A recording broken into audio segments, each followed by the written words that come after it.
Good morning everyone, welcome to study to peak. मैं प्राची राज आप सभी का वेलकम करती हूँ स्टडी टू पीक में। आज की क्लास में हम डिस्कस करेंगे 27 अक्टूबर 2024 के मोस्ट इंपोर्टेंट करंट अफेयर्स के क्वेश्चंस को, जो आप सभी के किसी भी कॉम्पिटिटिव एग्जाम के लिए काफी इंपोर्टेंट रहने वाले हैं। और मैं बात करूं इस क्लास की पीडीएफ की, तो जो इस क्लास की पीडीएफ फाइल है आप सभी को Telegram channel study to peak पर मिल जाएगी। और Telegram channel study to peak का लिंक मैं आप सभी को डिस्क्रिप्शन में दे दूंगी। कई बार क्या होता है, कई स्टूडेंट्स को पीडीएफ नहीं मिल पाती। कई बार क्या होता है, जो टेलीग्राम चैनल का लिंक डिस्क्रिप्शन में दिया होता है वो खुलता नहीं है, इसलिए कई स्टूडेंट्स को पीडीएफ नहीं मिल पाती। तो आप क्या करेंगे, जैसे ही टेलीग्राम खोलेंगे और टेलीग्राम पर स्टडी टू पीक सर्च करेंगे तो हमारा चैनल स्टडी टू पीक खुलकर आ जाएगा। वहां से स्टडी टू पीक को ज्वाइन करके पीडीएफ को डाउनलोड करके क्लास का रिविजन कर सकते हैं। और क्लास के एंड में मैं आप सभी से एक क्वेश्चन भी मालूम करूंगी, जिसका आंसर आप सभी को कॉमेंट करके जरूर बताना है। तो आइए स्टार्ट करते हैं आज की क्लास को और फर्स्ट क्वेश्चन की ओर आते हैं। देखिएगा, हाल ही में यूरोपीय निवेश बैंक ने बेंगलुरु उपनगरीय रेलवे के लिए कितने मिलियन यूरो का ऋण प्रदान किया है? यह ऋण प्रदान करने की मंजूरी दी गई है 300 मिलियन यूरो का। 300 मिलियन यूरो का ऋण प्रदान करने की मंजूरी दी जाती है यूरोपीय निवेश बैंक के द्वारा। एंड यहाँ पर मैं इसके बारे में बात करती हूँ। यूरोपीय निवेश बैंक ने बेंगलुरु में 4 समर्पित रेल गलियारे को कवर करते हुए एक नई उपनगरीय रेलवे नेटवर्क बनाने के लिए 300 मिलियन यूरो के ऋण की घोषणा करी है। एंड जो ये रेलवे नेटवर्क है इसमें यह 149 किलोमीटर तक फैला होगा, जिसमें 58 स्टेशन और 2 डिपो शामिल किए जाएंगे। नेक्स्ट हम बात करते हैं, यहाँ पर आप न्यूज देख सकते हैं, द हिंदू का आर्टिकल है, यूरोपीय निवेश बैंक ने बेंगलुरु उपनगरीय रेलवे के लिए 300 मिलियन यूरो का ऋण प्रदान करने की मंजूरी दी गई है। यहाँ पर अगर मैं मैप से, यहाँ पर हम समझते हैं मैप से कर्नाटका को, तो यहाँ पर आप देखें ये इंडिया है और इंडिया का स्टेट है, ये है कर्नाटका। तो अगर मैं इसकी राजधानी की बात करूँ तो इसकी राजधानी है बेंगलुरु। बेंगलुरु जो है ये कर्नाटक की राजधानी है। वहीं कर्नाटक के जो मुख्यमंत्री हैं, कर्नाटक के मुख्यमंत्री हैं सिद्धारमैया जो है ये कर्नाटक के मुख्यमंत्री हैं। और वहीं राज्यपाल हैं थावरचंद गहलोत जो हैं ये कर्नाटक के राज्यपाल हैं प्रेजेंट में। और वहीं कर्नाटक के नेशनल पार्क की बात करती हूँ। जो कर्नाटक के नेशनल पार्क हैं, अगर मैं कर्नाटक के इंपोर्टेंट नेशनल पार्क की बात करती हूँ तो कर्नाटक में पहला नेशनल पार्क आप याद रखेंगे नागरहोल, बन्नेरघट्टा एंड केंद्रमुख राष्ट्रीय उद्यान। ये जो है काफी इंपोर्टेंट नेशनल पार्क हैं कर्नाटक के। आते हैं नेक्स्ट क्वेश्चन, हाल ही में किस राज्य में 24 अल्ट्रा लो फ्लोर लग्जरी बसों का परिचालन शुरू किया गया है? तो ये है जो 24 ultra low floor luxury bus हैं, इनका जो परिचालन इनको जो शुरू किया गया है, यह शुरू किया जाता है तमिलनाडु सरकार के द्वारा, इसको शुरू किया जाता है। यहाँ पर मैं बात करती हूँ, तमिलनाडु राज्य के परिवहन और कोयम्बटूर लिमिटेड द्वारा 24 अल्ट्रा लो फ्लोर लग्जरी बसों का परिचालन शुरू किया गया है। और यह विद्युत मद्य निषेध एवं अबकारी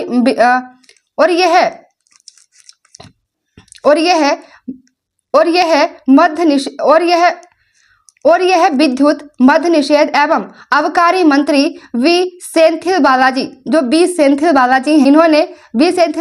बालाजी ने जिला कलेक्टर क्रांति कुमार पति की उपस्थिति में एनसीटीसी की करुमाथम पट्टी शाखा में बस सेवा को हरी झंडी दिखाकर रवाना किया है। और यहाँ पर अगर बात करी जाए तमिलनाडु की, तो यहाँ पर आप देखते हैं मैप से तमिलनाडु को देखें तो ये इंडिया है। और यहाँ पर आप देखें ये इंडिया का स्टेट है तमिलनाडु। तो तमिलनाडु की जो राजधानी है वो चेन्नई है। चेन्नई जो है तमिलनाडु की राजधानी है। वहीं तमिलनाडु के सीएम की अगर मैं बात करती हूँ तो तमिलनाडु के सीएम है एम.के. स्टालिन जो है ये तमिलनाडु के सीएम हैं। और वहीं तमिलनाडु के जो गवर्नर है वे है आर.एन. जो रवि हैं ये तमिलनाडु के गवर्नर हैं। नेक्स्ट क्वेश्चन, हाल ही में उस्ताद कनक राजू का निधन हो गया है, इनका संबंध किससे है? यहाँ पर आप उस्ताद कनक राजू का फोटो देख सकते हैं। तो इनका जो संबंध था वो था गुसाड़ी नृत्य से, जो गुसाड़ी नृत्य है इससे संबंधित थे। और वहीं आप देखते हैं गरबा जो है ये गुजरात का लोक नृत्य है। और वहीं जो कालबेलिया नृत्य है ये है राजस्थान का। नेक्स्ट यहाँ पर नेक्स्ट क्वेश्चन की ओर आते हैं। हाल ही में रानी रामपाल ने संन्यास की घोषणा कर दी है, इनका संबंध किस खेल से है? यह संबंधित है हॉकी से। हॉकी से संबंधित है रानी रामपाल। ये रानी रामपाल जो है हॉकी की खिलाड़ी हैं। एंड यहाँ पर मैं बात करती हूँ रानी रामपाल को अब तक किस किस अवार्ड से सम्मानित किया गया है। तो रानी रामपाल को 2016 में अर्जुन पुरस्कार से सम्मानित किया जाता है। और वहीं 2019 में world game athlete of the year जो बनी थी वो रानी रामपाल बनती हैं 2019 में। एंड 2020 में रानी रामपाल को श्री मेजर ध्यानचंद खेल रत्न पुरस्कार से सम्मानित किया जाता है। एंड वही 2020 में ही पद्म श्री पुरस्कार भी रानी रामपाल को मिला है। ये हरियाणा राज्य की हैं, हरियाणा की रहने वाली हैं रानी रामपाल, याद रखिएगा। नेक्स्ट क्वेश्चन की ओर आते हैं। नेक्स्ट क्वेश्चन, हाल ही में सिम्बेक्स सैन्य अभ्यास किन दो देशों के बीच आयोजित हुआ है? बात हो रही है सिम्बेक्स, यह होता है भारत और सिंगापुर के बीच में। और वहीं मैं बात करती हूँ इंपोर्टेंट एक्सरसाइज की जो रिसेंटली 2024 में हुई हैं, इनकी मैं बात कर लेती हूँ। तो अभी जो उदार शक्ति सैन्य अभ्यास होता है यह भारत और मलेशिया के बीच में होता है। और इसका आयोजन 2024 में होता है मलेशिया में। और वहीं वरुण जो अभ्यास है यह भारत और फ्रांस के बीच में होने वाला एक सैन्य अभ्यास है। और यह 2024 में भूमध्य सागर में हुआ है। वहीं युद्ध अभ्यास की बात करती हूँ, रिसेंटली काफी चर्चा में भी रहता है युद्ध अभ्यास। तो यह है भारत और अमेरिका के बीच है। और यह है राजस्थान में इसका आयोजन किया जाता है 2024 में। एंड नेक्स्ट काफी इंपॉर्टेंट है अभ्यास, जो अलनजा अभ्यास है भारत और ओमान के बीच में होने वाला अभ्यास है। और यह है 2024 में इसका आयोजन ओमान में होता है। वहीं नेक्स्ट देखते हैं नसीम अल बहर, भारत और ओमान के बीच में होने वाला अभ्यास है, लेकिन 2024 में जो इसका आयोजन हुआ है भारत के राज्य गोवा में इसका आयोजन होता है।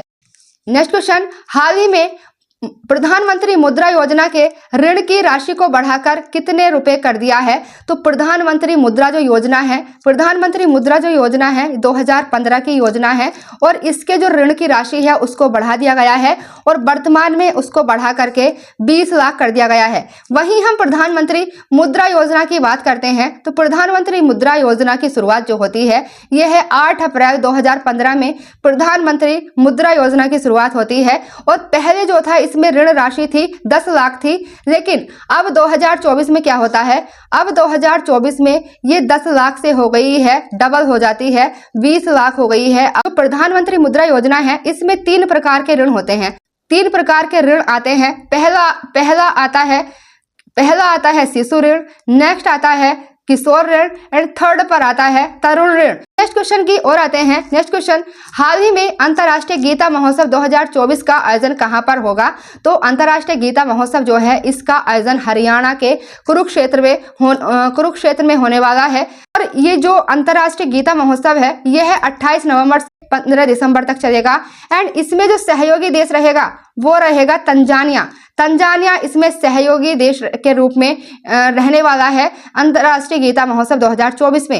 अब बात कर लेते हैं 2024 में इंपोर्टेंट मनाए गए महोत्सवों के बारे में। तो यहाँ पर आप देखिए फर्स्ट नंबर पर आते हैं सूरजकुंड अंतर्राष्ट्रीय शिल्प मेला। तो सूरजकुंड अंतर्राष्ट्रीय शिल्प मेले का आयोजन होता है हरियाणा में। एंड नेक्स्ट काटी बिहू जो महोत्सव है यह असम में मनाया जाता है। आप सभी देखते हैं जो बिहू त्योहार है ये असम का त्योहार है। और यह बिहू जो है इसमें 3 प्रकार का है जिसमें से एक प्रकार है काटी बिहू। और काटी बिहू जो मनाया जाता है धान की कटाई पर, चावल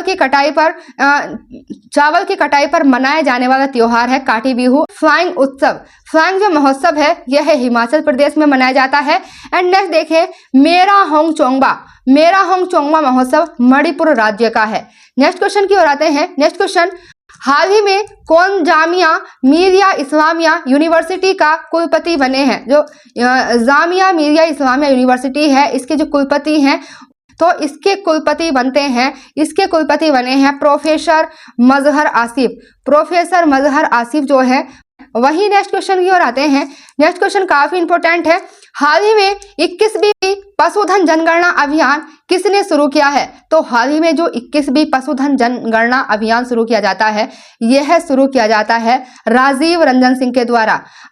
और वहीं मैं बात कर लेती हूँ जनगणना से रिलेटेड इंपॉर्टेंट फैक्ट की। तो बात करें भारत में जो पहली पशुधन जनगणना होती है, यह 1919 से 1920 में हुई थी, की जाती है। पशुधन जो जनगणना है हर 5 वर्ष में एक बार आयोजित होती है। वहीं मैं बात करूं भारत में जो पहली जनगणना होती है, तो भारत में पहली जनगणना 1872 में होती है। मैं वही बात करूं आधुनिक तरीके से भारत में होने वाली जो पहली जनगणना थी, आधुनिक तरीके से जो भारत में पहली जनगणना होती है वो होती है 1881 में, और यह होती है रिपन के काल में।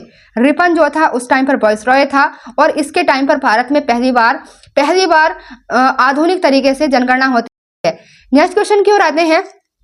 हाल ही में बिहार के पहले शुष्क बंदरगाह की स्थापना कहां पर की गई है? तो बिहार में अभी आप देखते हैं पहले शुष्क बंदरगाह की स्थापना की जाती है, और यह की गई है विहिटा में।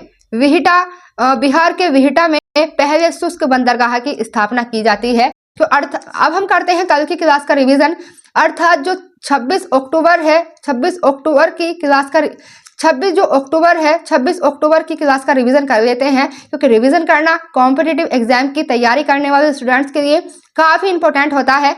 तो फर्स्ट क्वेश्चन से रिवीजन करते हैं। हाल ही में किस देश के राष्ट्रपति के वेतन में 50% की कटौती की जाएगी? तो यह है मालदीव के राष्ट्रपति मोहम्मद मुइज़ू।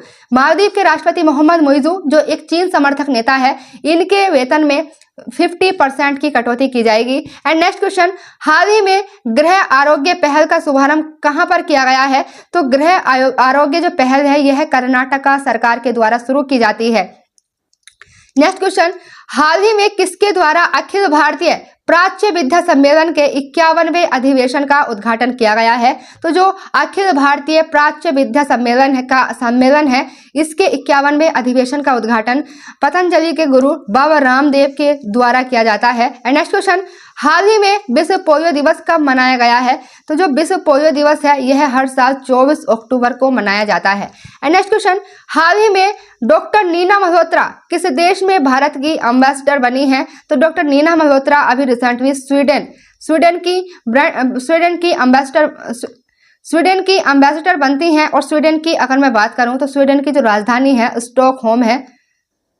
स्टॉकहोम जो है ये स्वीडन की राजधानी है, याद रखिएगा, काफी इंपॉर्टेंट है। अब नेक्स्ट क्वेश्चन की ओर आते हैं। हाल ही में आईसीसी विश्व चैंपियनशिप में सर्वाधिक विकेट किस गेंदबाज के द्वारा लिए गए हैं? तो यह है आर अश्विन के द्वारा आईसीसी विश्व चैंपियनशिप में सर्वाधिक विकेट लेने वाले गेंदबाज बन गए हैं आर अश्विन। नेक्स्ट क्वेश्चन, हाल ही में किस एम्स में हेली एम्बुलेंस सेवा शुरू की गई है? तो जो हेली एम्बुलेंस सेवा है यह शुरू की जाती है ऋषिकेश एम्स में। नेक्स्ट क्वेश्चन, हाल ही में दलित उपकोटा लागू करने वाला भारत का पहला राज्य कौन सा बन गया है? तो दलित उपकोटा लागू करने वाला भारत का पहला राज्य हरियाणा बन गया है। और हरियाणा को अभी आप देखते हैं, हरियाणा में सीएम के इलेक्शन होते हैं और हरियाणा के सीएम बनते हैं नायब सिंह सैनी जो है ये हरियाणा के मुख्यमंत्री बनकर उभरते हैं 2024 में। नेक्स्ट क्वेश्चन, हाल ही में आईएफएफआई के 55वें संस्करण में कौन सा फोकस देश रहा है? तो जो फोकस कंट्री रहा है आईएफएफआई के 55वें संस्करण में यह रहता है ऑस्ट्रेलिया। तो ये थे रिवीजन के क्वेश्चंस। अब हम आते हैं आज के होमवर्क क्वेश्चन की ओर। आज का आप सभी का होमवर्क क्वेश्चन रहेगा, हाल ही में किस एम्स में पहली हेली एम्बुलेंस सेवा शुरू की जाएगी? बात हो रही है पहली हेली एम्बुलेंस सेवा की। आप सभी ने अगर कल की क्लास देखी होगी, अर्थात जो 26 अक्टूबर की क्लास है, तो उस क्लास में मैंने इस क्वेश्चन को काफी डिटेल में डिस्कस किया था। अर्थात जो कल की क्लास है उसमें मैंने इस क्वेश्चन को काफी डिटेल में डिस्कस किया था, और आज के जो रिविजन वाले क्वेश्चन है उनमें भी मैंने इसको डिस्कस किया है। आई होप आप सभी इसका आंसर जरूर करेंगे। एंड अब आते हैं आपका जो कल का क्वेश्चन था, कल का अर्थात जो आप सभी का कल का होमवर्क क्वेश्चन था, आज का उसका आंसर की अगर मैं बात करती हूं तो कल के आपके होमवर्क क्वेश्चन का आंसर रहेगा, हाल ही में भारत के किस राज्य में 24वीं राष्ट्रीय पैरा स्विमिंग चैंपियनशिप शुरू हुई है। तो जो 24वीं राष्ट्रीय पैरा स्विमिंग चैंपियनशिप शुरू होती है यह भारत के राज्य गोवा में शुरू होती है। तो ये था आपका प्रीवियस क्वेश्चन। ये थे 27 अक्टूबर 2024 के मोस्ट इंपोर्टेंट करंट अफेयर्स के क्वेश्चंस। आई होप आप सभी को हमारी वीडियो, हमारी क्लासेस पसंद आती होंगी। अगर आप सभी को हमारी क्लासेस पसंद आती हैं तो हमारी वीडियो को लाइक करें, शेयर करें एंड हमारे चैनल को सब्सक्राइब करें। आज के लिए इतना ही। Thank you.